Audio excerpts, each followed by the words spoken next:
Welcome to the first episode of What's the Huge Deal Sports Podcast. My name is Woo! Hunter. My name is Hunter Brownsley, and alongside me is Parker Francis and Johnny Lennox as we break down Week 5 of the NFL and go in depth on some of the recent NFL news. But before we do, how are my co-hosts doing today?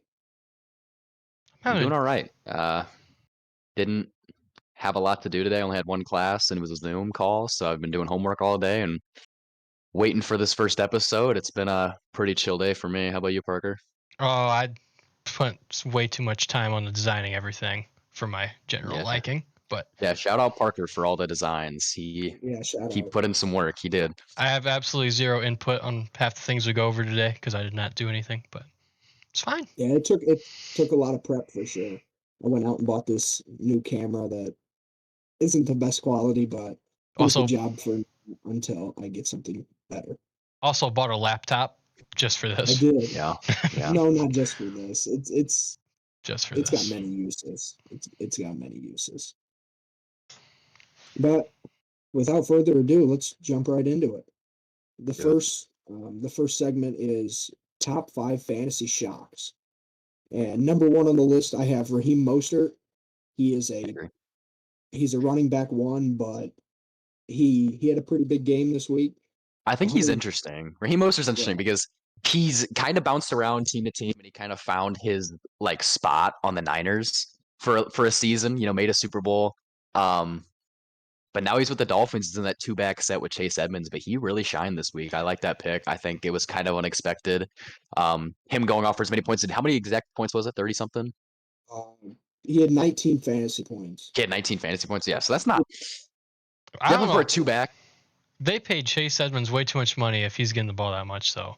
That's like an A.J. Dillon, Aaron Jones split, but paying. Chase Edmonds is young, but they traded for him from Arizona, so who knows? They're both good backs. Raheem Mostert is insanely quick. I think he hits the hole really well, so I like that pick. I do. I think typically they split the carries a lot more, but this week they must have with this. It was heavy on Mostert, for sure. He had 113 yards on the ground and a touchdown, so he was number 1 on the list. Next up, we have Jacoby Myers. He had 111 yards and a touchdown, which was 24 fantasy points. He's kind of quietly becoming the wide receiver 1 over in New England. They don't really have anybody else. He was injured for at least last week, or maybe last week or the week before. I can't remember, but he's showing out. He's been really good for them. He's been a solid receiver. I don't know if he'll be a long-term number 1, but for this year, he's been pretty good in my opinion. He's finding space. Number 3 is Breece Hall. He had 97 yards on the ground and 100 receiving yards and a touchdown. I love Breece Hall. 27 fantasy points. Crazy week. Very excited. I'm very excited for him. Very crazy week. And next up, we have Gabe Davis. And I mean, what's there really to say? He had 3 receptions, 171 yards receiving, 2 touchdowns, 32 fantasy points. I mean, that just... Randy Moss. That's the craziest stat line. Craziest stat line I've ever seen. I know in our fantasy league, he was benched for this week. If he played, I would have lost and not been 5-0. So screw you, Henry. I'm superior. He's kind of the hit or miss guy, and he's a Tyler Lockett of last year. He had a big week for sure. For fantasy wise, I mean, 98-yard touchdown on the first play of the game. It's about, or the first score of the game was pretty crazy. So shout out to him. And the number 1 shock this week has to be the Taysom GOAT. Hill. The GOAT. Yes. Without a doubt. 12 rushing yards, 22 yards passing, 4 total touchdowns, and 34 fantasy points. And I'm guessing on most fantasy leagues, he's not even rostered. I mean, what do you guys think? Definitely I would argue not. It's just where's the position? That's the thing for me is do you start him at tight end? I think he is listed as a tight end, isn't he? He's a tight end. Yeah. I like that because then you can put him at the flex. I think that was probably smart for the fantasy leagues to do that. But he's just such an interesting player. They know the ball. When he goes in the backfield, they just know what's coming. It's going to be a QB power run. And somehow he hits the hole every time. Somehow he picks up 7-8 yards. Every time that ball is in his hand. And he's awesome. He breaks tackles just like running backs do. It's really crazy. He is so durable. Had a passing touchdown on top of it. He's as you said, the Shohei Ohtani of football. He had a crazy game this week. Crazy. And I like to see him involved in the Saints. He'll probably offense a see lot. about 5 snaps next week, and that's just crazy. Well, with Jameis out, I don't know what the ETA is on him returning, but Andy Dalton has been playing a little mid. You know, he hasn't been Red great. Rifle. Yeah, the Red Rifle, he hasn't been great. So I He think if gives me a red rocket. they're in need for some yards, you know, you chuck Taysom Hill out there and he could do some damage for sure. I think that's a good pick. So moving on from the fantasy picks, I think our first topic of real football would be Geno Smith. I think he's been, without a doubt, the surprise of this season. I think a lot of people can agree. I mean, coming into the year, they weren't even sure if he'd start over Drew Lock. I mean, this guy has been bouncing around the league since coming out of West Virginia. He was kind of thought of as a bust coming out of the Jets, had a kind of a scuffle over there, and ever since coming to Seattle, he came in for a couple games last year for Russ and showed out a little bit. He was not thought of as maybe a top 32 quarterback yet, but he was definitely thought of as having some potential for a 30-year-old. And then coming into this year, he wins the starting QB spot, which in my opinion was a little bit of a surprise. I thought they'd go with Drew Lock. In my opinion, I think he has the better arm talent at the time. I thought, he's younger. There might be a little bit more there, but I mean, Geno Smith from the second he stepped in the field has just shown out. I mean, just look at the stats. He's third in yards per attempt at 8.3, fourth in the league in QBR, 74.5. Leads the league in completion percentage at 75.2, second in EPA at 33.6. He has been electric. He's elevated Seattle's offense. And I think there's a serious question on whether he could realistically be a long-term QB option, or at least a medium-term QB option for Seattle if they're not looking to draft one this season. How do you guys feel about that? Yeah, I think that they can hold off. I mean, this is the first real shot he's really had, I believe, and he's made the most of it so far. And I think that everyone thought Drew Lock was going to get the job, I think and it was about 50-50, but I definitely did, yeah. Can I just say that Geno trade, Smith. pure fleece. They have Russell At this Wilson. point, it is. At this Russell point, it is. Wilson's doing horrible. It's crazy. I don't know. Like, obviously, Russ is not playing well. Obviously, his decision making has not been great to this point. But like Nathaniel Hackett's clock management has been terrible. It doesn't seem like it's a great environment over there right now. Like, not an environment I want to be in. All the injuries, Javante going down. Obviously, Tim Patrick tearing his ACL. Garrett Bowles, I believe, is out for the year now, if I'm not mistaken. He had a leg injury. I can't tell. I don't know if he's out for the year or not, or if he's just out for a long time. So, like, so many injuries. The team is not clicking right now at all. The only good part of that team has been the defense. Defense has And been the offense stellar. has just looked lost. I think people expected Russ to be that veteran presence for them, and he's been quite the opposite. He hasn't been great. He's taking the ride Jared- straight to the bottom of the ocean. He has not been good. That fucking boat's sinking. And lucky Jerry for us, Jeudy's we had get him some in big primetime football. Luckily, we get the Broncos in primetime football again at some point next week. I don't know if it's Monday night or not, but we do get primetime Broncos football. So Not That's right. deserved. Not deserved. That whole offense is a mess, though. Jerry Jeudy's had some big drops. Tim Patrick's a big part of that offense, and like you already mentioned, he's out for the year. And Russell Wilson has just looked completely awful in that pocket. His pocket presence has not been good. He definitely looks shaky, which I know that he always has kind of had that issue, but it looks worse than ever now. And he's turning the football over. That just not good things coming out of Denver. Sutton does look like a bright side. Like, he looks like definitely the bright spot of that offense right now. But who'd you say? I'm sorry, I didn't hear you. Cortland Sutton. He's definitely the bright spot of that offense. But there's nothing besides him. Yeah, I mean, that game against the Colts was really tough to watch. I watched most of it. I was at work for about the first half, and I tuned into the second half, and it was tough to watch. It was a field goal game. Going for the win on 4th and goal in overtime, and I mean, Russ not being able to fit that ball in there. Stephon Gilmore had a great game. Stephon Gilmore played really, really well. I was happy to see that. But yeah, Russ looked shaky. Russ looked like he wasn't hitting the windows he once was. The run game wasn't there. And overall, it's just been a dumpster fire for the Broncos. And if it wasn't for the Raiders' early struggles, we would really be talking about them being the absolute worst team in that division, which is crazy. I mean, coming into this year, we really thought the AFC West, a lot of people thought that was going to be the most dominant division in football. You got, just looking at the quarterbacks, Russell Wilson, Derek Carr, Justin Herbert, Mahomes, like those four, you're thinking those are four at least top 12 caliber quarterbacks in one division. You look at all the defenses, you look at all the weapons. It looked like that division was possibly going to be 4 teams with winning records which would just be crazy for that to happen. And they have been so underwhelming this year. It's been kind of tough to watch, especially them pushing Russell Wilson into our faces every Thursday, every Sunday night, just making us watch this dumpster fire has been terrible. All these primetime games. I'm Crazy. hoping Hackett figures it out. I think Hackett's a nice guy. I think he could be a good coach in the NFL. I think he has some good defensive schemes, but in reality, the clock management has to be better. The timeout management has to get better. I don't think he has been impressive, and I don't think he's been a great locker room guy so far. I think he needs to light a fire under somebody at some point, because I think him and Russ, for a lot of it, they blend well because they both are really nice guys. They don't seem like guys that are gonna, in my opinion, from what I see on the outside, they don't look like guys who are gonna light a fire under you. They seem like guys who's gonna like pick you up when you're down. Like, oh, you're good. Let's go out and do this. Let's go out and do this. And sometimes you just need that guy that's gonna tell you, look, we fucking suck.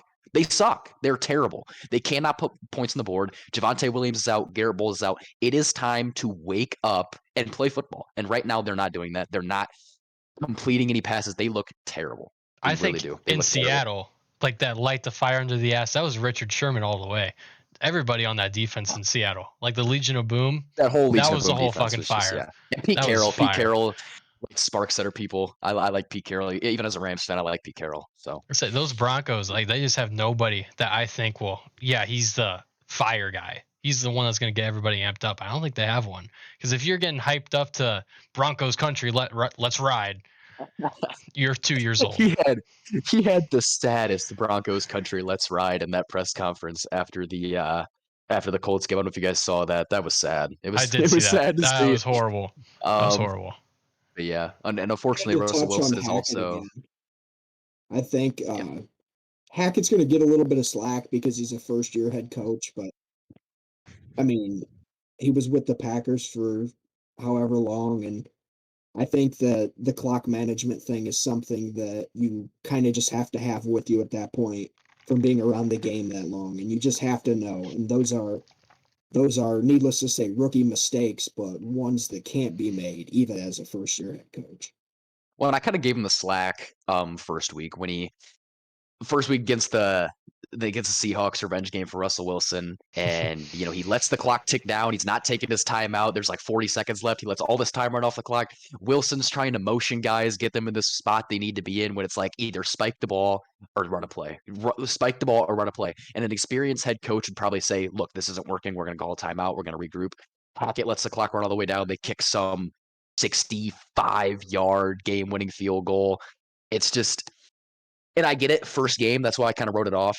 But he hasn't been super impressive. I don't think he's elevated that team in any way. So I like to see what he does for the next 12 or 13 weeks. But so far, I'm not super impressed. But going back to the Geno Smith, do you guys, at this point in time, it's thought of as a strong quarterback class for the most part. Do you possibly see Geno being the option for the next couple years? Do you think they draft a quarterback this year? Do you think they try to?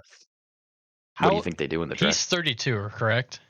He turned 32 like 2 days ago. That's what I thought. Yes. That's Happy what I thought. birthday, Geno. Go Geno. Yeah, happy birthday, Geno Smith. I don't know. I mean, he just he boomed up. Like he just kind of popped up. 1 year, you can't just base everything off that. I think you kind of have to draft somebody, pull more of a Jordan Love situation, have him sit under Geno. Well, that's not a good situation. It's not going to sit That's under terrible. for 7 years or whatever the Packers are planning, because that's just stupid. It's idiotic. Trade one of them, either one. I actually disagree. I think that you pass up on a quarterback here, and I don't see any reason why Geno has not deserved another year, at least up to this point. We are only through week 5, but I definitely think he deserves another year. But if you have somebody, if it's a strong quarterback class, have somebody have him underneath him, good backup if Geno gets hurt, because he is getting kind of elderly for a quarterback, unless your name is Brady or Rodgers. I mean, have him sit underneath. He gets hurt, whatever. He falls off. We have a good backup and a good class to go with it. I mean, the Seahawks aren't a great team by any means, but I don't necessarily Offense. know if they're going to lose enough games to put themselves in a position to get one of these top quarterbacks in the class. And I think that if the Seahawks aren't able to get their guy, then they need to pass. Agreed. To me, it's like there's so many holes in the Seahawks defense. Like they don't have really a true edge rusher. I know their linebackers have been kind of overperforming this year in some senses, but there's a lot of holes on that defense. I mean, I don't know how many points they're averaging on defense, like giving up per game, but I know, 45 to the Lions. Even last week against the Saints, like 35, 36 points given up to the Saints. It's like there's obviously 45 points given to the Saints with Andy Dalton, the quarterback. Like there's obviously a hole in that defense, and I think if you can use 2 first-round picks this year, like they have their pick and the Broncos pick, there's a chance both of those go in the top 15. There's a chance both those go in the top 10 at this point. I think the Broncos are going to turn around at some point, but like there's a legitimate chance at this point in time that both those picks go in the top 10. I don't see how you couldn't look at that and see guys like Will Anderson and see guys that are coming up in this draft and be like, wow, we could really beef up this defense. If Geno Smith keeps playing like this, at the end of the year, he's going to be a top 10 quarterback. At the end of the year, you're thinking this guy could be a guy who could really possibly go win us a playoff game. Like if we can build the team around him and then go draft our guy, say the next year Geno's not very good, then go draft your guy. I don't see an issue with that at all. I think at this point, obviously, it's very premature. We don't know exactly how he's going to play out the rest of the year. But if he keeps playing like this, I would not hate them beefing up the defense, going out, spending their draft picks elsewhere, and doing it that way. Even going to get maybe some more weapons if they feel the need. I agree. I don't necessarily think that they should build the team around him because he is kind of No. on the older side. But he's deserving so far of at least another year. And he's not the franchise guy or a long-term quarterback, but he could be the guy for 3 or 4 years. You could spend 3 or 4 years worth of picks building up that defense a little bit more. And then when it is time to make a quarterback decision to draft a guy or to trade for one or whatever it may be, then you're ready. I think the Seahawks are in a really good spot moving forward in the future years, especially if Geno Smith can, and give some consistency if he's given the chance next year and the year after.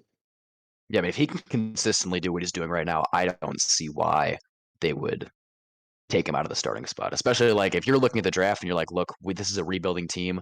We want to get as much talent as we can.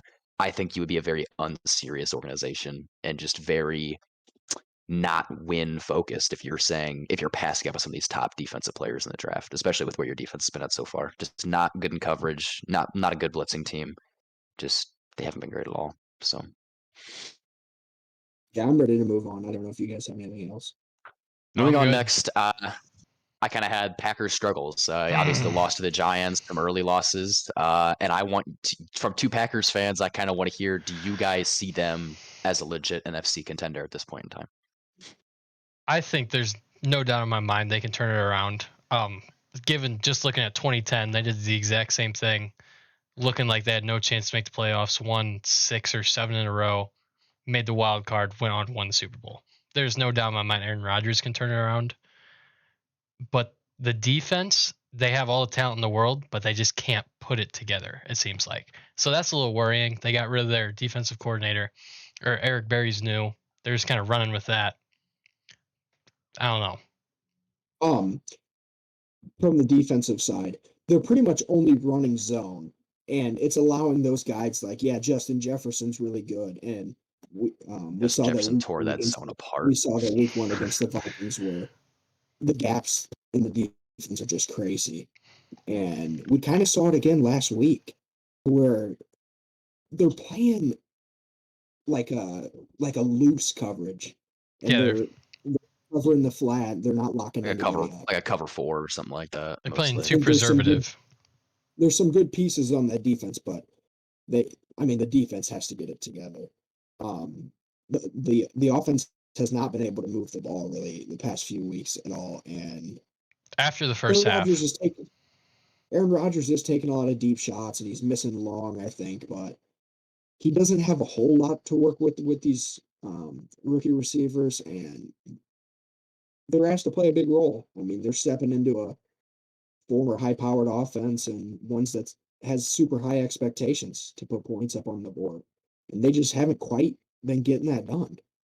I mean, you're looking the Packers defense has been death by a million wounds. I mean, you look at it, they're top 5 in yards after catch on defense, which means like they're not allowing their opponents to get extra yards after the catch. They're number 7 in blitz percentage too, which like that doesn't really add up. Like you're blitzing guys, you're sending pressure, they're not dumping it off, they're not getting good yardage. You kind of look at, well, where's all these yards coming from? Like, are they giving up a bunch of yards in the run game?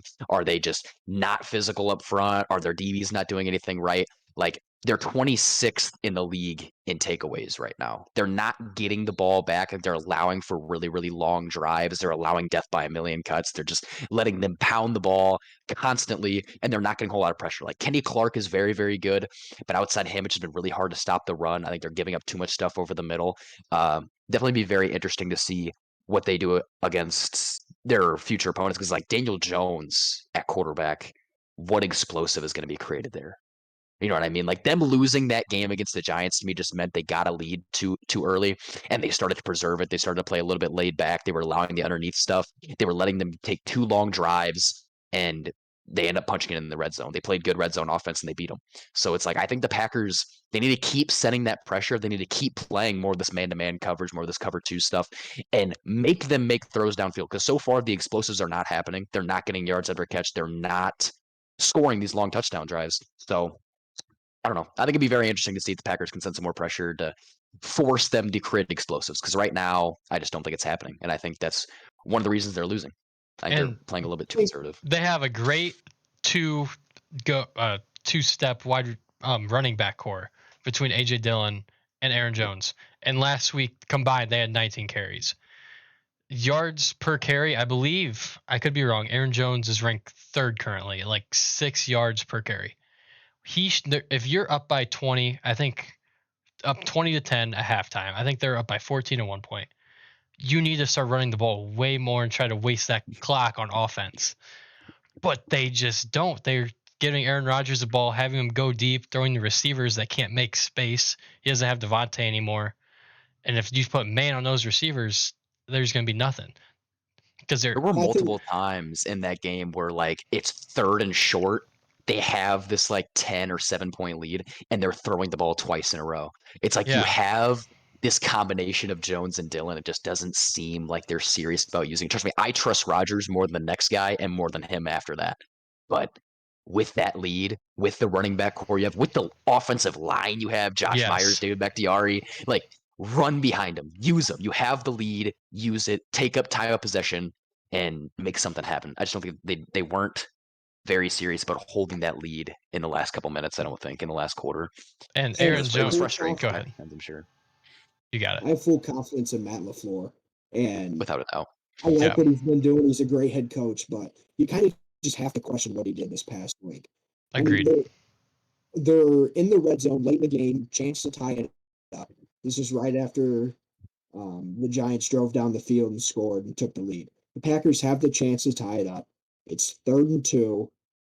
You're in 4 down territory here. You hand the football off on 3rd and short in the red zone. I think you do. You have 2 good backs. Either one you go to in that situation. AJ Dillon's more of the power back.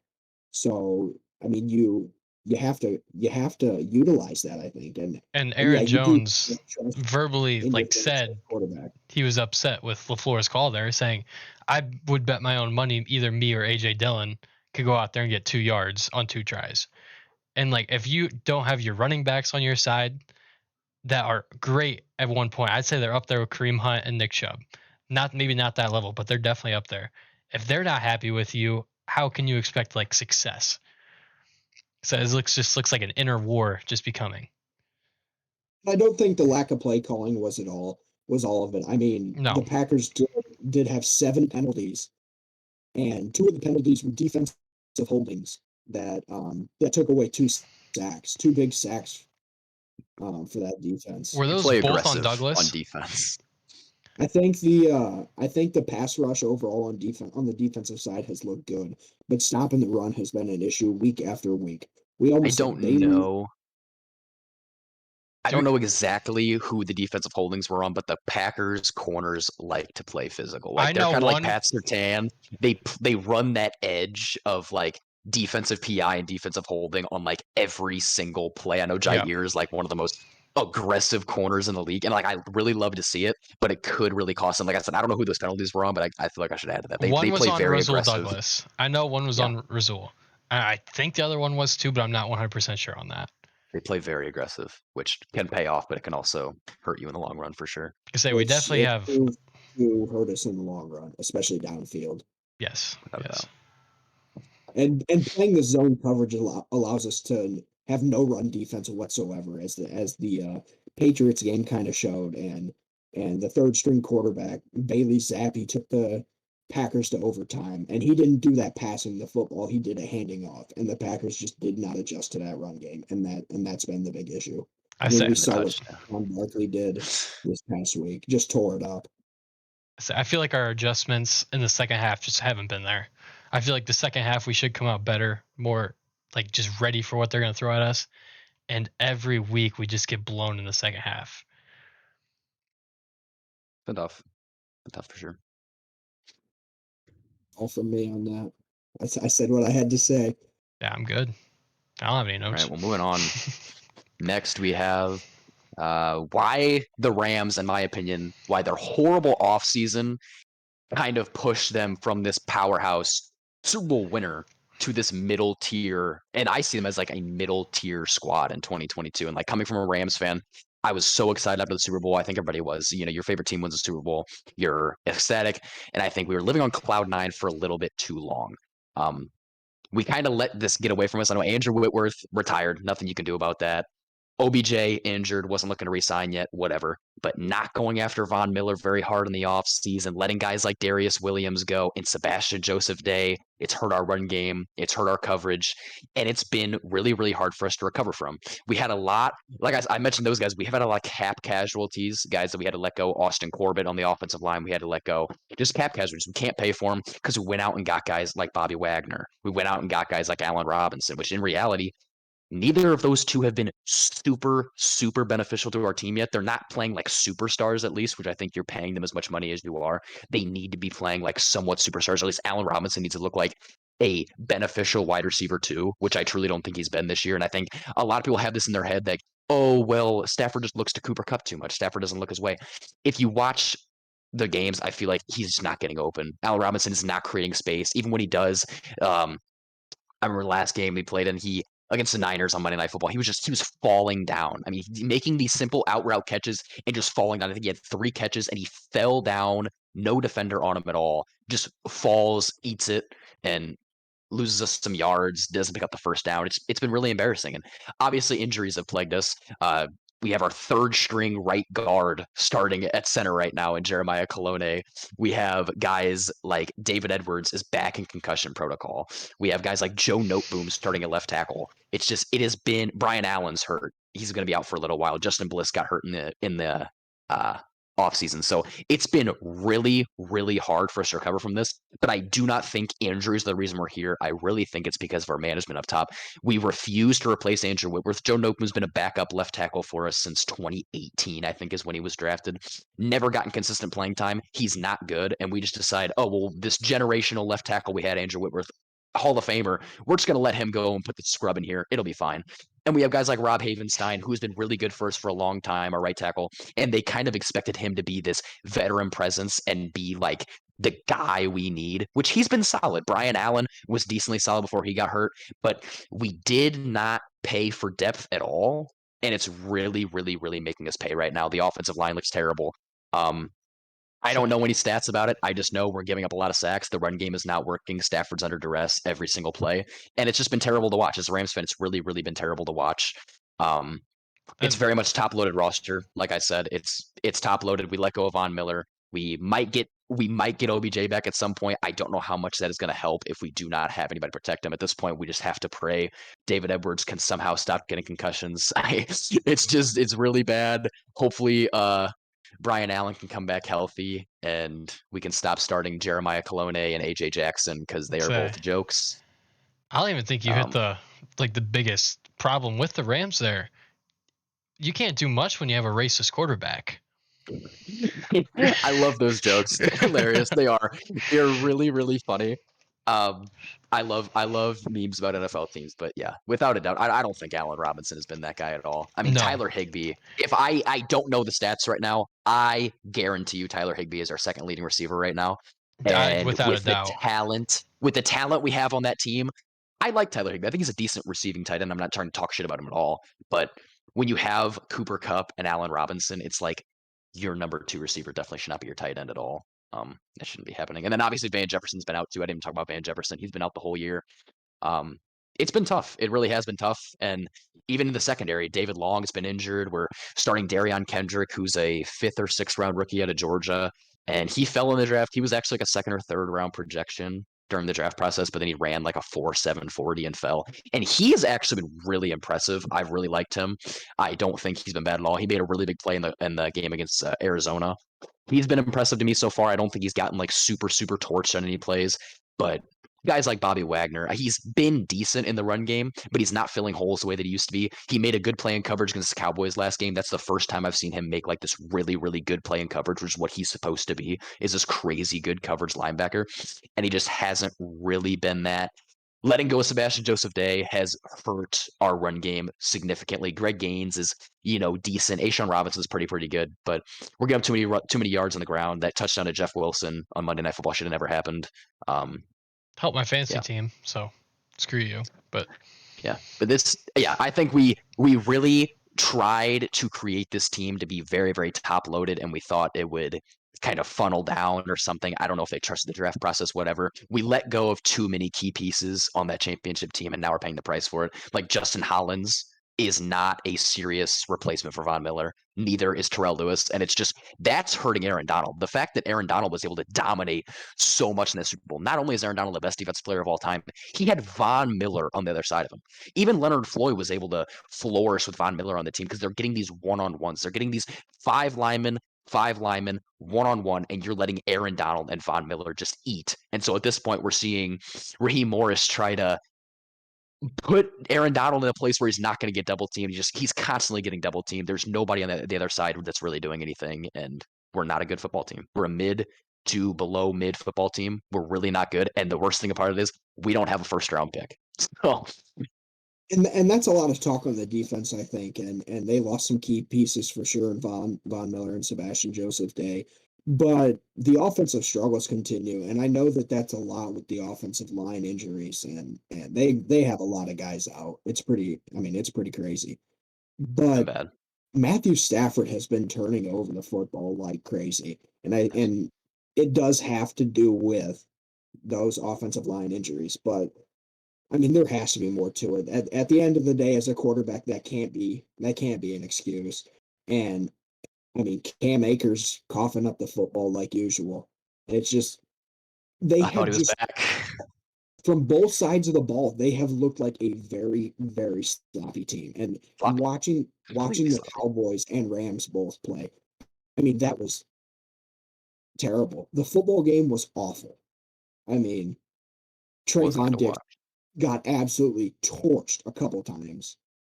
And the long snapper prematurely snapped the football.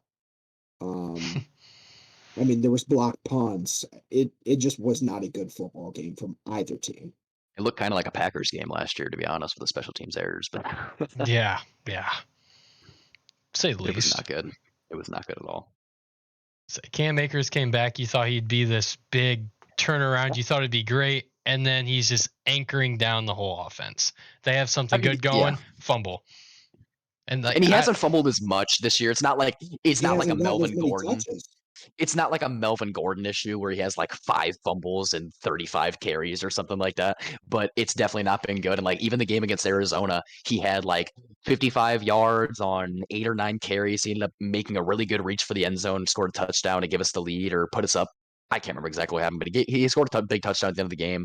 And then we're down in the red zone looking to put the game away, and the motherfucker just fumbles right at the goal line.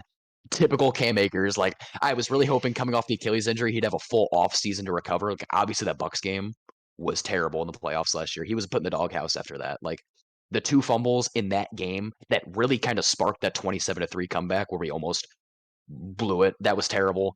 But yeah, he's not looking super explosive. He's not been super good out of the pass game either. And Darrell Henderson is our number 1 running back right now. I am really holding on to the hope that Kyron Williams is something good. We spent a 3rd round pick on him. Hopefully he's not fucking Tutu Atwell. Don't even get me started on Tutu Atwell. But he torched Trayvon Diggs though. Yeah, he had a great play. His first touch of his entire NFL career was a 50-yard completion on all-pro Trayvon Diggs. You can't make it up. You just can't. But he has not been, and he was injured like all of last year, so I kind of give him flack for that. But he needs to be a bigger part of the offense, I think. And him out of the slot could be pretty solid, I think. But they won't use him. I don't know why I'm not at practice, but that's been frustrating. Why not? Well, I mean, on paper, Allen Robinson's better.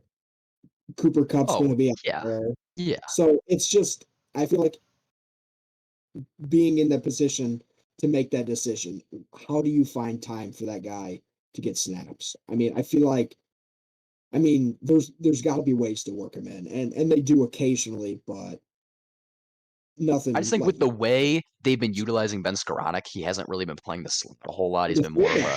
He's been more of a fullback, which, if you ask Greg Olson, is the craziest thing in the history of the world. If I have to hear him say something about Ben Skoranek playing fullback one more time, I'm going to lose my shit. But yes, Ben Skoranek is a fullback now. And so I just think he could fit in that slot where every once in a while put him underneath and just create yards after catch. That's the thing. Like, he's supposed to be this really, really fast guy, which at Louisville, he was able to catch balls underneath, get to the outside, and create some explosives, which we don't have any explosives right now. We just don't. I don't know if it's Van Jefferson being out. I don't know if it's Allen Robinson not creating space. Our only explosive so far we had this year, pretty much, that I can remember was Cooper Kupp scoring a 75-yard touchdown yesterday, which was a literal just slant route that he turned into a 75-yard touchdown. Like, we need somebody who can create space, get around the corner, and maybe Tutu Atwell could be that guy. I don't know. He's probably just not that good, and we're just terrible at drafting, but I wouldn't be surprised if that's the case either. I would not be either. You guys drafted Rams. Jared Goff. It's the Rams. It's the Rams, baby. We'll touch on the Lions a little bit here in a minute. I'm done with my talk, though. The Rams, very, very underwhelming. I don't know if I see them turning around. That's kind of my take. I feel like this whole football season has just been everywhere. It has been. It's been very surprising. Expect the Packers, Broncos, Rams to be great. They just haven't been. The Lions come out, have the number one offense for a few weeks in a row. Like, that's just crazy. Does that lead us into the Lions discussion, or are we going to talk about if that's what you want to hit, that works. I don't care. You can talk about Matt Rule if you want. You can talk about the Lions. We can go hit that later. We're going to the Lions since they were already mentioned. Sick. Johnny, you just muted. You had. Oh, okay. Just wait a minute. I believe Johnny had down whether or not the Lions rebuild is legit. Oh yes, hold up. And I do have some opinions on that. Hold up. Okay, so basically what it is like, are the Lions living out the best case scenario right now? Like, is them showing signs of being a really good team, but still losing? Like, is that a good thing for them? Keeping their draft capital, stuff like that. That's pure blue balls. Getting everybody excited, just let them down. 100%. But is it a letdown? Is it a letdown? I feel like they're going to get to the point where they're 500. They're not going to get a good draft pick because they are competing, but they're still going to suck. 1-4 right now. Am I wrong? No, you're right. And I'm in the middle. And here's what I think. I think that they're not going to win games. I mean, I just don't think they're going to. So that defense is atrocious. Jared Goff has played pretty decent this year. Last week was kind of rough, and they did get shut out. But for the number one offense in the league, I don't know if that's still up to date, but I know as of last week that was. To be the number one offense, to be the number one offense in the league and be 1-4 through 5 weeks is just crazy. That just shows how bad that defense is. And if that defense is that bad, then they're not going to win football games. And they just drafted Aiden Hutchinson, and you don't hear too much about his name. He's not going crazy like they would have 3-sack game earlier in the year. But right. Yeah. And I just think that they go Goff another year. I mean, I know that this year was kind of his bridge, I think, but there are just way too many holes in that defense. They have to draft defense again. They have to do something.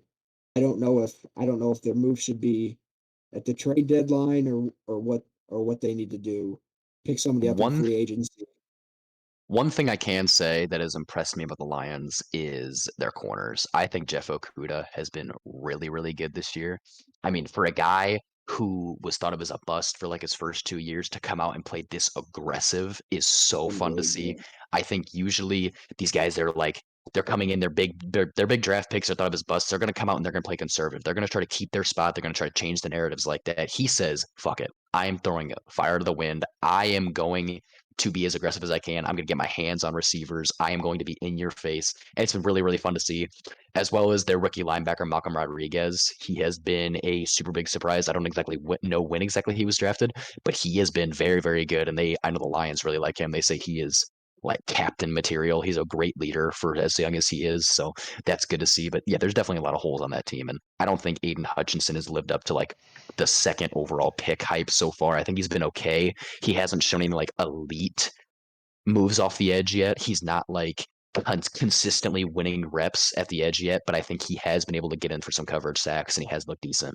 I think he'll end up panning out. I don't think they're in any danger of him being like really, really bad. I just don't know if he's going to be this all pro edge rusher by any sense, but it's I early. don't have too much more to say about the Lions, but I do like Dan Campbell a lot, despite him being an NFC North rival.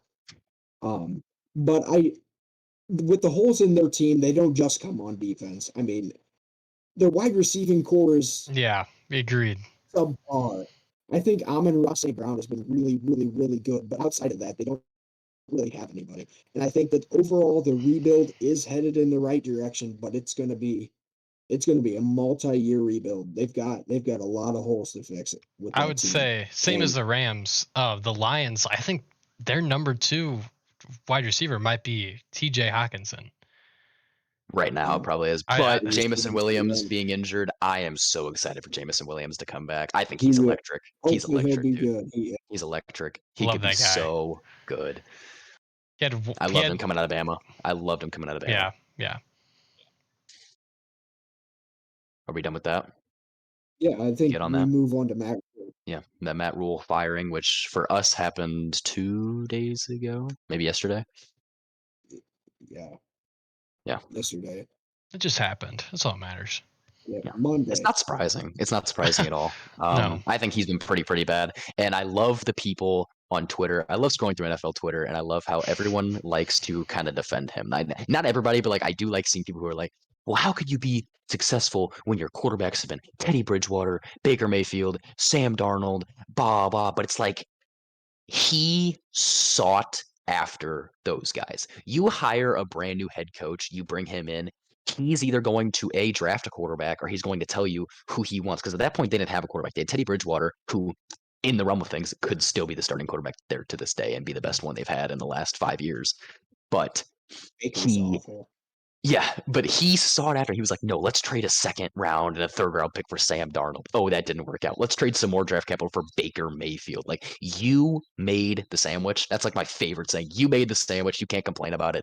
You are terrible. You can't team build. And I think it's very proven that he probably can't draft. He didn't know what quarterbacks he liked in the draft. He didn't trust himself to develop a quarterback. So he's like, well, let's go after these guys who were previous really good picks, previous really good ceilings, maybe really high ceilings, or thought of to have really high ceilings, I should say, and just see what we can do with him. And obviously, it didn't work out. He's a better college guy. He's a better recruiter. He's better team builder. It said that Matt Rule seemed to be a pretty good locker room guy, and a lot of those guys trust him and like him in the locker room. But at the same time, I also read that there's a good percentage of the players on his team that he had coached in college previously. But the numbers truthfully say it all about Matt Rule. I mean, the Panthers, when giving up 17 points, have lost their last 25 games in a row. And I'm sorry, you are not going to win games. I mean, if you give up 17 points, you're saying that it is an automatic loss for this Panthers team. I mean, come on. They're terrible, man. They really are. I think a conversation for the Panthers coming from a Packers fan. There's no way Jordan Love does not go there and succeed. I love Jordan Love. Let's not get on this. I think Jordan Love has had 2 starts in his entire NFL career, and he has looked god awful. But is that worse than Baker Mayfield? Has he looked worse? I think he has looked worse than Baker Mayfield. Baker Mayfield's won a playoff game. Baker Not this year. Mayfield Baker has more Mayfield's terrible experience. this year. He's terrible this year. In but- preseason this year, Jordan Love will be a whole different quarterback. I'm not saying he'd come out and be a top 32 quarterback, but on the Panthers, That rule. As a Packers fan, I'd be so happy he looked good in preseason because then maybe there's that little slim chance they forget about the KC and the Detroit games last year and they just send me picks for him right now. That would make my day. I think the Panthers go for him. That's all I'm saying. I think he has a decent ceiling. He's been working with Aaron Rodgers, so he has to know something. Like, there's no way you're going to be working with him and then He be runs one of the most complex offenses in the league. Maybe though, man. he'd be all right on a Panthers team. Maybe he'd be all right on a Panthers team. Agreed. A new head coach, but yes, I that's what did I'm see saying. that overall Matt Rule's record being a head coach for the Panthers was 11-27. Which So that not that like says insanely surprising. He was never the coach of a good Panthers team, but never did he elevate that team either. Never did he win them a game. Which you and the can't stat I say mentioned previously was I mean that's mind blowing to me. If you give up 17 points, they've lost 25 straight. Yeah, so like you are 100% going to win that game. You want to go up by 17. Give me a If they minute. score 17 points or if they go up by 17? If they score 17, that is an insane stat. Wait, what was Rule's record? 11-27. I take back my point. I'm not even going to bring it up because it's wrong. So basically, yeah, Matt Rule bad. Got to hire somebody. In my eyes, D'Amico Ryan looks like a very good hiring. The defense coordinator for San Francisco. Considering he carved up the Rams. I forget the name of the guy who they're going to have fill in. He was the former Arizona coach. Former Arizona Cardinals. Yeah, coach a couple years back. Wax. It starts with a W. That's all I know. Wikes, or I don't remember. I have a point. Going back to Jordan Love's situation, in preseason, Jordan Love put up over 20 twice in 3 games. Yeah, but he's playing against a bunch of scrubs. It is Steve Wilkes, by the way. But he also has a scrub O-line, scrub receiving core. I mean, it equals out. Who does? Who is a scrub receiving core?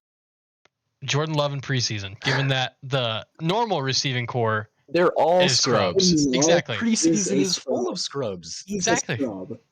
He is a scrub. Nah, he's a beast. Back to the Matt okay, it is time to move on. We have had this conversation in private way too many times.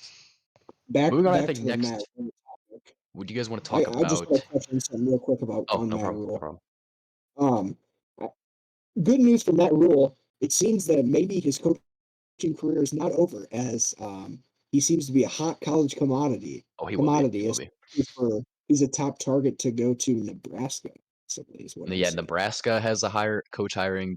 Arizona State also fired their coach. So I also saw some kind of funny today that mentioned that Matt Rule will be making like $830,000 a month for the next 48 months to just sit on his couch. So how much did the guy really lose? Not at all. And he can go be a college coach. He can go be a program builder again. That's all I've got on that. He doesn't have to watch the Panthers play every Sunday because that has to suck.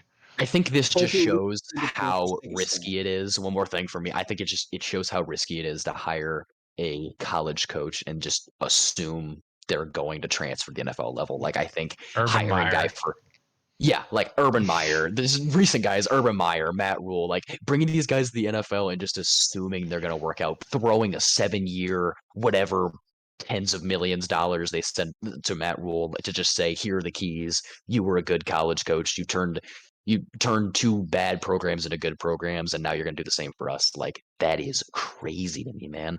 The college game is so much different in many ways than the NFL game to just assume he's going to make that jump right away without being a coordinator, without being anything like that. It's just crazy to me. They threw that much money. It's crazy to me.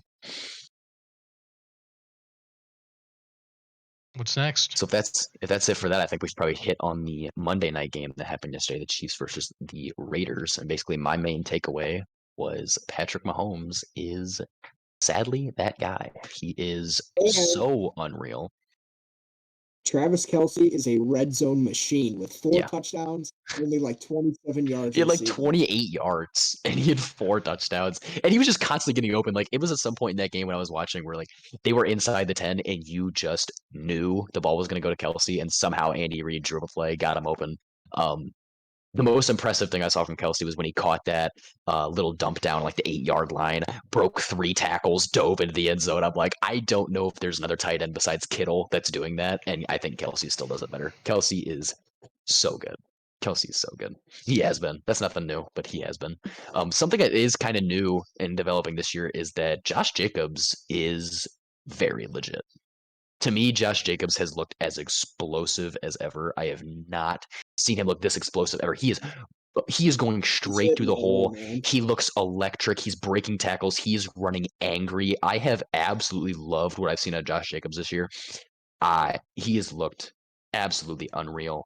And honestly, I think it's one of the only reasons that the Raiders even have a win. I mean, last week against the Broncos, without Josh Jacobs, they don't win that game at all. And this week against the Chiefs, they wouldn't have won that game. If they would have won that game, it would have been with a lot of help from Josh Jacobs. He kept them in that game in a lot of ways. And looking at the game last night, what really sucks for Packers fans is the 2 leading receivers last night with 124 yards, Devontae Adams. Number 2, 90 yards, MVS, who were both Packers receivers last year. And now the Packers receiving corps blows ass. Yeah. They So tried to keep Devontae. They did. hard pill to swallow. Hard pill to swallow. It is. They didn't value wide receiver at all. And to pour some more salt in the wound, they don't even seem like they're playing those first round rookies that they got for Devontae in the first place. Okay, So Christian Watson's basically irrelevant terrible. when it comes to the Packers offense. Terrible. He runs a jet sweep about twice a game and loses 10 yards, either that or gains 10. So it basically just evens out. Romeo Doubs, he either pops off or blows. Romeo Doubs, I'm going to give some time to. I see a lot of stuff. Yeah, Romeo Doubs. he has his route running is solid. He doesn't for a rookie. Yeah, Hunter has a jersey back there. For a rookie, he doesn't seem to be having the drop issues that a lot of rookies have. That's a lot of a concern for a lot of the early guys. Yep. So I see a lot of stuff from him. Des Bryant even tweeted that he's got his eye out for Doubs. So if you have credit from Des Bryant, I think you definitely have star potential. What really? I know there was a lot of hype coming into out of the preseason, but like, what expectations can he really have? What was he, a 4th or 5th round rookie at a Nevada? Fifth, I believe. 5th. What really expectations are there? Like, he's played decent up to this point. For a 4th round pick, I would say he has played outstanding up to this point. So yeah, for sure. Well, a good takeaway out of this week, though, for the Packers is that the fact that Devontae Adams was not on their roster to push over a cameraman after the loss. That is a good point. Ridiculous. That was ridiculous. And Devontae Adams gave the most sorry apology of all time. Oh my God, it was dude. Dumb. It was bad. He literally added in there. He was like, basically what he said was, "Oh, well, I am sorry, but like he did run out in front of me, so like I kind of had to push him." Like that was horrible. And now that person is pushing charges on Adams.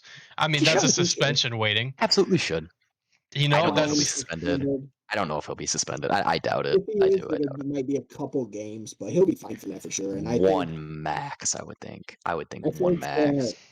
I understand, being frustrated after a loss. You see the Bills guy in the box throwing his clipboard and that getting a big reaction from the media, and that's a different kind of frustration to whereas Devontae Adams causing havoc. For anybody that hasn't seen it, here's the video. Just absolutely trucks a dude to the ground and walks away like he's John Cena or whatever. Anybody really. Devontae had his frustration moment. He literally came off the field after that last play where he collided with Renfro and threw his helmet on the ground. Like he was showing frustration. So now you're walking back to the tunnel. I understand the guy got in your way. Oh, you know what you do there? You stop and say, "Come on, dude, blah, blah, blah." You keep walking. You don't shove the dude to the ground. There's no reason for that to happen. Sorry apology.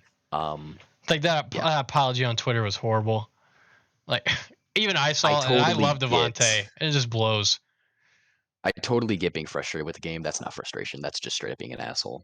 And I have my Adams jersey right there. Might have to take it down. Just kidding. I won't. But just sorry sportsmanship from that guy. another big key point of that game was Josh McDaniels. He made a lot of gutsy calls in that game. First year head coach not first year being head coach, but first year in Las Vegas being head coach for the Raiders. I really, really liked some of the calls that I saw from him. I think that 4th and 1 long touchdown to Adams. Yeah, that's ballsy, but it worked out. I think it was a good call. I like going for it on 4th and 1. I think that was pretty impressive to see out of him. And I also liked the decision for them to go for it. Go for the 2-point conversion late in that game. I really like that decision. I know, like me, I'm a guy who does not want to take Andy Reid, Travis Kelce, and Patrick Mahomes to overtime. That's just not something I want to do. So any chance you have to take the lead in that game, I think is something you got to do. And with how great Josh Jacobs has been on the ground, I also loved them giving Josh Jacobs the ball there. I think that was super gutsy call. I liked it. It didn't quite work out. Whatever. You're only down 1. You know what I mean? So yes, if they go down, and see to me, you don't get that. So the Chiefs might play a little bit more conservative. Maybe they're not going down there trying to score right away. They're not trying to create these super explosive plays. So in all, I liked the call. It didn't work out. There was a lot of people who were kind of mad at it, but I liked it. I did a lot. I think you got to trust your personnel to get you Yeah. 1 yard in a lot of situations. I mean, if you're backed up, or I think it makes sense if you're across the 50, but other than that, know the situation, and it can be a risky game. But Yeah, 100%. trust in your guys. I mean, Overall, I like the play calling too. I think a lot of people were talking a lot of trash about Josh McDaniels earlier in the year. In this game, they, obviously that play at the end where Renfro and Adams are running into each other is not a good look. It's not a good look on the head coach seeing stuff like that. But overall, I think getting Josh Jacobs involved more in the game was nice to see. Derek Carr had a couple really, really good throws. It seemed like he was getting guys in space. I think for the most part, McDaniels called a pretty solid game, but obviously near the end, you see 2 receivers on a 4th and 1 have to get it or you're done running into each other. It's tough. It's really tough. That's tough look. I don't know how much of that is on McDaniels. I don't know how much of that is on the receivers in general, but obviously it's not something you want to see. But overall, I think Josh McDaniels had a decently called game. I liked him going for it on a 4th and 1. I liked him going for 2. I think he played aggressive. I kind of liked what he was doing, but obviously that play at the end is not a good look. And overall, he has not been super impressive. So that's just kind of adding gas to the fire for people to say that he should be fired and saying people should get him out of there. The 1-4 start, the bad play calling, and yeah. So this was definitely his best game besides that last call. But then again, like you said, you don't know if that's his fault. Maybe that was Renfro. He hasn't been there. He's been definitely reflects on the coaching. Him, you see something like that, it's gonna reflect on the coaching a little bit, but you never know. I guess we'll never know. We're on the outside looking in. We never know. All right, is that it for that? I believe. Are we on a drama talk? I think we're on a drama talk. Oh my god, it's my segment. This thing out. All right. What'd you say? Switch. What'd you say, Hunter? I said talk about the drama, then wrap it up. All right. So we got good old Cam Hayward. He sad boy had a little butt tweet this week. BS, I can't stand Tomlin, and he's a fraud and clown that's been carried by Ben his entire career. However, Cam Hayward was running 30 yards downfield again to make tackles the linebackers wouldn't make. Shut up, Ryan. I don't know what this dude was tweeting about, but Cam Hayward retweeted it. And he later on said, "Oh, I butt retweeted" or something like that. But do you guys believe that? I don't know. At first I saw butt retweet and I was like, what does that even fucking mean? I've never heard that before in my life. Like to retweet something, I don't go on Twitter a whole lot, but I'm pretty sure you gotta click on it. Or I don't post on Twitter a whole lot. You gotta click on it, click retweet. Like I don't know. It's a difficult process to retweet. Like I've butt dialed people. Like I 100% know that is possible. But there's no way you somehow open Twitter, find a hate comment, somehow retweet it, hit the small button on it, and then hit the confirm button on top of that. Like, that's ridiculous. And it looks like this was a reply. So you had to click on the thing and it's crazy. There's no way. I don't see Cam Hayward doing that, though. Like, he's been such a stand-up guy his entire career, and he's been kind of a vouch for Mike Tomlin, which how could you not be? I think Mike Tomlin's one of the best head coaches in the league. He's been so consistent. He puts up great defenses every single year. I just don't see why he would do that otherwise, which is the only reason that I'm holding on to hope that possibly was a butt tweet. Like, I don't want there to be any bad blood between Tomlin and Hayward. I think they've been a good duo up to this point. Hayward's been a big staple of that defense for a long time, and they've had a lot of success together. So Or maybe he was more I think talking that about in the retweet the second part saying he has to run 30 yards downfield to make have some tackles. common sense. Read the first part of the tweet. You know what I mean? You can't miss it. Yeah. Have some common sense. Read the first part of the tweet. I don't know. I don't think there was any harm meant by it, but definitely a dumb thing to retweet and to think people aren't going to be like upset about like And the butt decision making was retweet, not there. if that's what happened, okay. But if that's an excuse, that's a sorry excuse. Like that's bad. Yeah.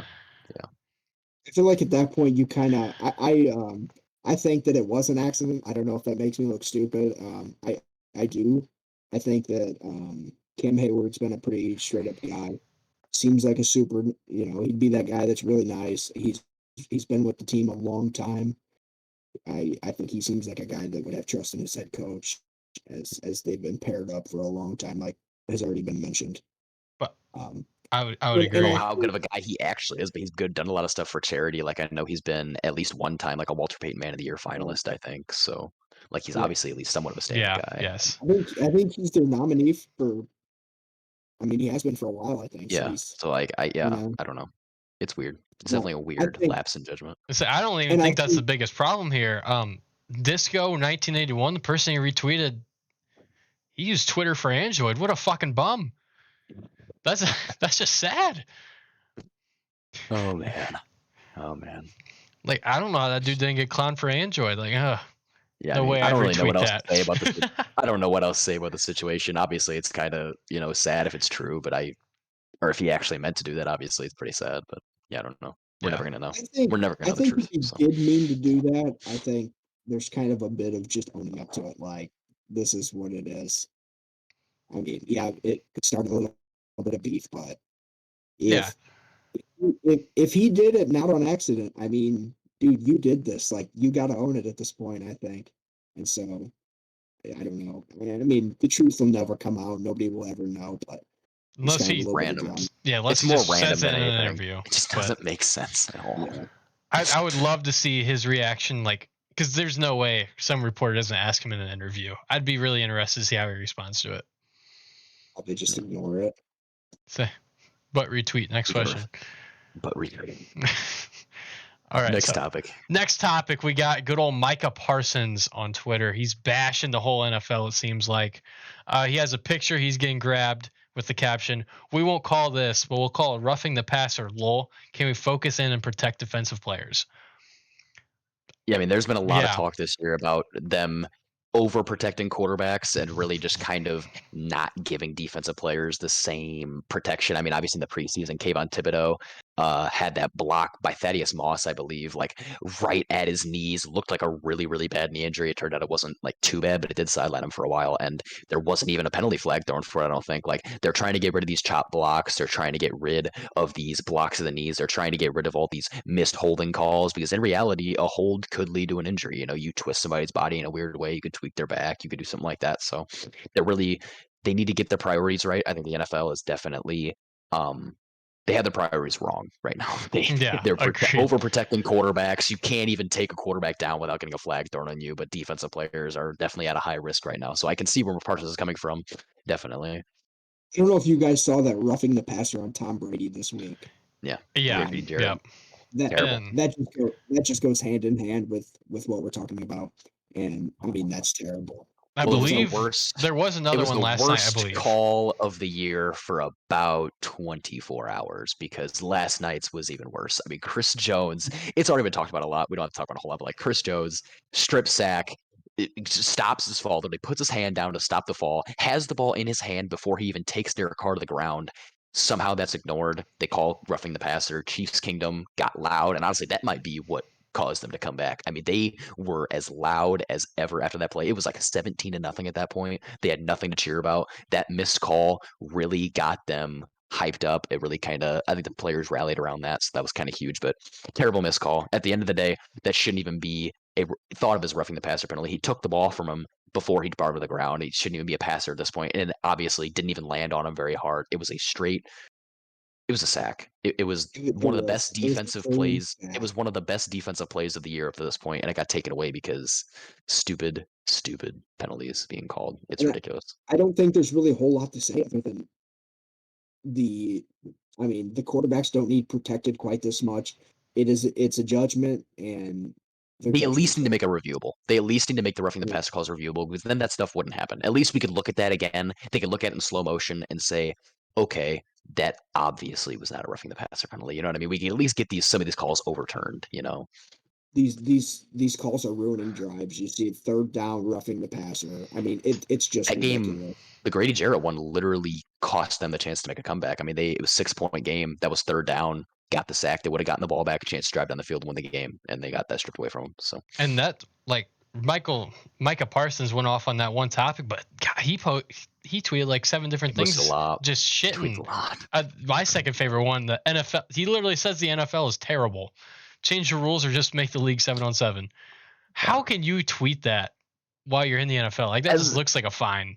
As a defensive player, it's very, very hard for them to play football right now, especially in edge rush. Like, you don't feel like you can even take the QB down. You don't feel like you can actually play football. You're playing so passive. You're stopping before you're hitting the quarterback, which is costing your team yards. It's not right. Which I did see on Twitter. They're like going over the whole roughing the passer rules. Like, they're going over that in the NFL meeting this week. A long time ago. Which it just kind of popped up randomly this week. Like, it wasn't too bad, and then all of a sudden, 2 horrible calls on back-to-back nights. I mean, it just shows how bad the NFL is. They literally took Tua having one of the worst football injuries you'll ever see for them to review the concussion protocols. Now it's taking 2 of the worst, not anywhere related, but like 2 of the worst roughing the passer penalties to get it reviewed. Just like the NFL, that might be related though. It's in a weird place right now. I think they are related. How does a 350+ pound defensive lineman stop their momentum? A defensive lineman who probably runs a 4.7 40. Yeah.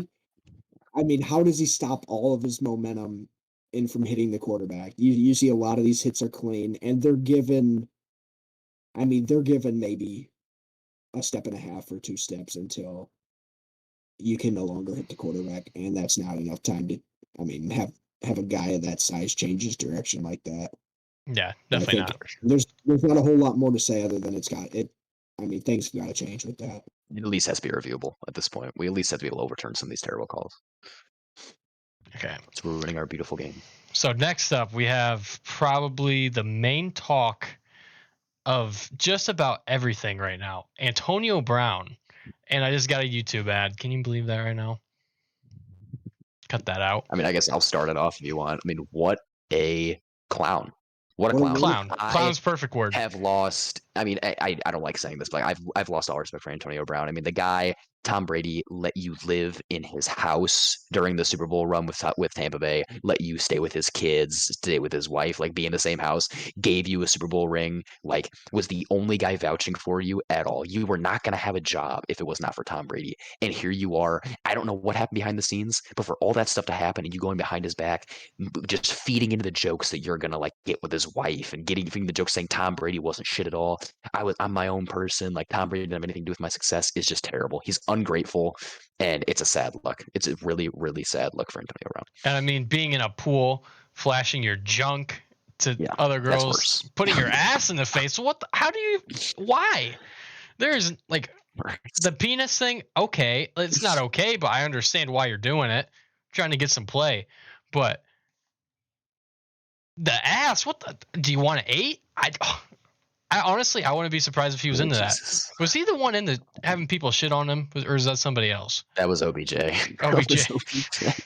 Like, I'm trying to find a correlation, but that's just weird. You're butt ass naked in a public pool, shoving your ass in a girl's face. Like, that's weird. And not only that, his Twitter, just everything on social media from him. When he joined the league, like he was a down to earth, cool guy. Me and my dad were talking about this the other day. He was like a top notch, like personality player I almost said NBA, in the NFL. And now he's like Kanye on Demon Time. Oh yeah, he's Kanye. Yeah. Speaking of that, he actually just tweeted about Kanye. No, can't get into Kanye, dude. He has been on a rant. Like, he has been on a roll. Dude, Kanye, like, first of all, this is his pinned tweet. Starting my own team, sign up. And it's the retardinals with a picture. Like, why do you pin that? The tweet itself, stupid. Why is that the thing you want people to see first when they click on your page? You want a Super Bowl ring. Shouldn't it be something like that? No. It's just insane. Tough luck. It's a very tough look. AB 200 deep Sad. with the retardinals. Watch how we step. Like what? Half the things he tweets. I mean, and I hate even laughing at this stuff kind of because like to me it is more obvious now than it ever was that he seriously has a mental illness of some kind. I don't Yes, know. agreed. I don't know if it was the Vontaze Burfict hit. I know everybody likes to go that one hit, like, oh, this is when his career changed. Like, no, it's probably not just the Vontaze Burfict hit. I don't even know if it was the Vontaze Burfict hit, but he has something wrong with him. And I think Yeah. as somebody, he needs to be seen by somebody, really, Whether because it I feel was, bad. it could have been a concussion that they didn't see because the protocol beforehand was just horrible. Maybe he got like a severe head injury, but Very severe. That's like he was one of the coolest dudes in the NFL, and then it's like he just jumped off a cliff. There's videos out there of him taking crazy headshots. I mean, he's Yeah. just the Vontaze Burfict one's the one that rings a bell to everybody because it was truly that bad. But the amount of hits that those guys take is crazy, and them hitting their heads off the ground like we've seen previously Tua do the past couple of weeks. I mean, those guys take shots like that, and so to say that that's not going to mess them up in the future, it just isn't right. That's agreed. Without a doubt. I'm gonna say I think Antonio Brown is, if you were to explain it to anybody that was in the football, that is the number one reason why concussion protocol needs to be furthered.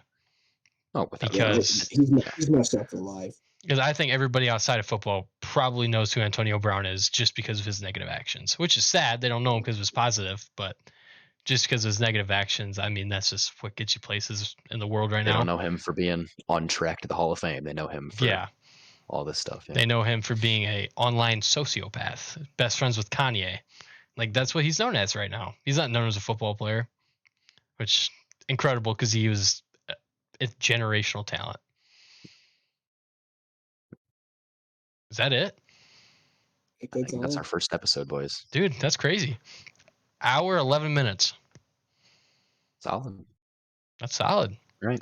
Well, you got the outro? You did the intro. Yeah, you got to do the outro, bud. I can do it if you want. Yeah, Parker's the guy. Bam! Thank you for watching the first episode of What's a Huge Deal podcast. If you have any suggestions, anything you want us to cover, leave it down in the comments. I'm a trained professional at this whole outro thing, if you were wondering. Yeah, this is Parker, Johnny, and Hunter, and we'll see you in the next one next week. Probably be up on Wednesday. See ya.